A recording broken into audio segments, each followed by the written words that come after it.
Sa mga katik vloggers, mga subscribers, bago sa kaluma, mga supporters, mga dumaan, dumalaw at bumisita sa channel, lahat ng mga viewers, secret viewers at silent viewers, magandang araw. Meron tayo ditong switch na Bluetooth speaker. Ang issue po nito ay ayaw gumana yung kanyang wireless microphone. Yung dito yung corded input niya. Ayan, so normal. Ito lang talaga. So ano bang ginawa natin una? So una, chinik muna natin to kasi ito naman talaga yung madalas masisira, dahil nababagsak siya, nahuhulog, at minsan naman nagkakaroon ng korosyon sa loob dahil minsan gumagamit, ibasa yung kamay.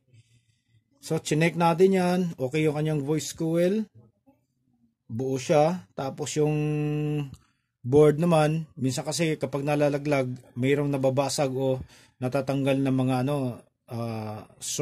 surface mounted devices. Yung mga maliliit na capacitors, resistors, transistors, yung nababasag minsan yon. So, chinek natin ng maigi kahit na napakalit, wala naman tayong makitang problema. At pinakahuli, yung kanyang battery compartment. So, yung kanyang battery compartment ay nasisira yan kapag naiwan natin yung lahat ng mga battery operated device natin. Kapag iniwan natin ng mga medyo matagal-tagal, mga ilang linggo, buwan, ay naglilik yung nito, acid, lumalabas at kinakain yung mga battery terminal natin, kinakain ng kalawang. Yan. So ito, buo pa lahat, walang problema. So nag-decide tayo after natin ma-check to na lumipat dito sa kanyang main unit at para matingnan natin yung kanyang mismong RX board or yung tinatawag na kanyang receiver module.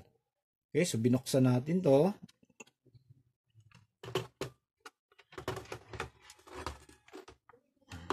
Yan siya. At nakita natin to. Ayan yung kanyang module, So ano ba yung unang ginawa natin dito? So unang ginawa natin dito, siyempre nagsukat tayo ng supply kung merong pumapasok dito, Okay? So may pumapasok na supply. So kahit na hindi mo pa siya susukatin, alam na may pumapasok dahil kapag nahipo mo tong IC na to ay nag-iinit talaga siya. Ito. Kahit na dito ka pa sa likod, nag-iinit. So para panigurado lang dahil hindi naman iisang supply yung pumapasok dito, marami. So dito sa input nakalagay diyan, tanggalin natin siya. May nakalagay na 9 volts, ground, 9 volts, tapos KC at audio out. Okay? So, kompleto lahat ng supply yan. Meron siyang 3 point something na pumapasok at meron ding 2 point something. So, paalala lang para sa mga bago, nakalagay dyan 9 volts pero yung pumapasok talaga dyan na voltahe ay 5 volts lang. Baka mamaya maisipan yung supply ng 9 volts, so sisirain yung board natin. So, 5 volts lang talaga yung pumapasok. Marka lang yung 9 volts na nakalagay. So, normal lahat. So, naisipan natin na wala naman tayo kasing ibang nakitang sira. Paano ba natin i-check kung meron bang audio out papasok dito? So, ginawa natin, yan kasi kapag hinipo mo to, ayan hipuin mo siya, wala kang audio na maririnig. Ayan So, ang lang natin, titest lang natin, isusureball lang natin na yung itong preamp niya ay merong signal na papasok doon. So, paano ba natin gagawin? Okay, so may nakalagay dito KC, sinasabi ko kanina, ayan yung nakikita nyo yung katabi ng audio out. Yung KC, kapag tiningnan mo siya sa Google, walang makakasagot kung ano yung ibig sabihin ng KC. Meron na rin nagtatanong. So tiningnan natin niya kung saan siya papunta dito sa may transistor na yan. So kapag mga ganito na circuit, tapos meron kang ganito, so ibig sabihin baka mute lang yung trabaho niya.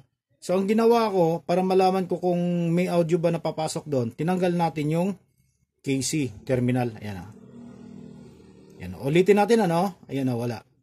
Ayan. Tapos, kapag tinanggal natin to, ayan, natanggal na natin, Kapag hinipo mo yan, ayan, may audio na siya. So, ibig sabihin, buo yung microphone preamp. Mayroon ng preamp out papunta sa board. Ayan Okay? Normal na siya. Pero kapag binalik natin yan, wala. So, gano'n lang yung ginawa ko para masigurado ko na meron niya bang audio papasok doon. Okay? So after natin ma-reheat to, itong maliit na to, gumana na siya. Ayan. On natin. Tapos check. Hello. Hey, check. Medyo lobat na yung battery natin. Ayan o. So hinaan lang natin konti yung mic. Hello. Hey, check. 1, 2, 3. Testing. Check. Okay, so gumagana na siya. Kapag naka-on yung mic natin, ayan, okay, kapag okay na siya, ayan, kahit na nakakasapa yung ano natin, kapag hinipo mo kapag hinipo mo siya, gagana na kasi naka-on na yung, nagtitrigger na yung kanyang mute. Pero kapag hindi pa, wala pang link yung receiver to transmitter, ay wala kang audio na mapapalabas doon kahit anong hipo mo pa. Pero kapag naka-on na siya, okay, ayan, naka-on na. Pagka hinipo mo, ayan, meron na siya. Okay, so yun lang. Sana'y makakatulong to sa mga bago. Ano, kung halimbawa may mga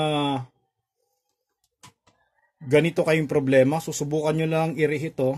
Yan lang naman yung nakuha natin. So ni-reheat lang natin yan. Ulitin ko, wag naman yung masyadong mataas yung temperature kasi sisirain din yung chip natin. So tamang-tama lang na uminit lang siya at malusaw lang ng konti yung kanyang mga soldering lead dito sa kanyang mga pins. Okay, so hanggang dito na lang siguro tayo, no? So maraming salamat. God bless at bye-bye.